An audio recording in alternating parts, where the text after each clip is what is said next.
Olá, terceiro ano, estamos de volta com a disciplina de língua portuguesa e hoje nós vamos falar sobre verbos, tá? Vamos abrir o nosso livro lá na página 16 e vamos falar sobre verbos de ação e de estado no texto teatral. Lembra que na aula passada nós falamos sobre cenário, nós falamos sobre a leitura, né? No teatro, os protagonistas que eles têm que gravar, né, decorar tudo que vai ser falado mediante a história que vai ser contada ou um episódio. Então, hoje nós vamos falar dessas ações verbais, né? É muito frequente em um texto teatral haver indicações como deve acontecer a peça. Assim, o autor do texto orienta os movimentos dos atores e até as emoções que eles devem demonstrar. Nós falamos sobre isso na aula passada. Então, vamos ver aqui alguns verbos, né, que indicam ações, atividades e movimentos. Os verbos que indicam estados apresentam em geral uma qualidade atribuída a uma condição. Vamos lá, verbos de ação comuns no texto teatral: andar, falar, movimentar, gritar, correr, pegar, olhar. Verbos de estados comuns no texto teatral também pode ser estar, parecer, ser, permanecer, continuar, tornar-se, ficar. E na página 17, nós vamos ver aqui um diálogo, né?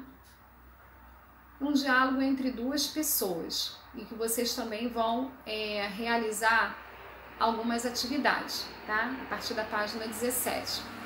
Então aqui diz assim, ó: Gilson careca olha para o atendente da farmácia, passa a mão na cabeça, careca, e diz, parecendo ansioso: bom dia, preciso de um remédio para crescer o cabelo.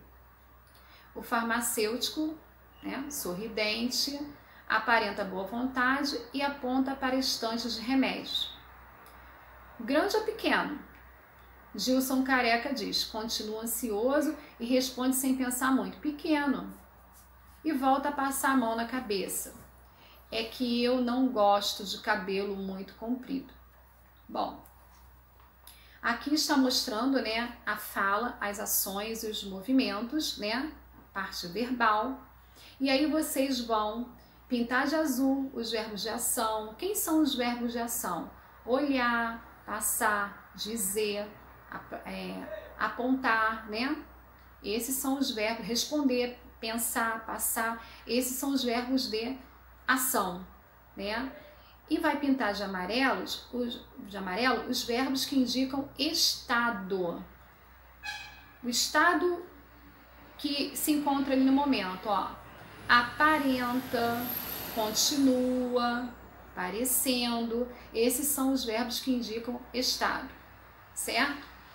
Então, e vocês vão pintar também, vão destacar de cinza as falas dos personagens, né? O que eles estão dizendo. Aí vocês vão ler novamente com calma e o que eles estão respondendo, vocês vão pintar de cinza, que aí são as falas dos personagens. Essa é a questão verbal, tá? De ação e estado dentro de um texto teatral, certo? Encontrado também no texto teatral. Ainda na página 17, nós vamos falar sobre o som do Z. Né? O som do Z a gente encontra em palavras escritas com Z, com X e com S. Por exemplo, texto, talvez, pesca.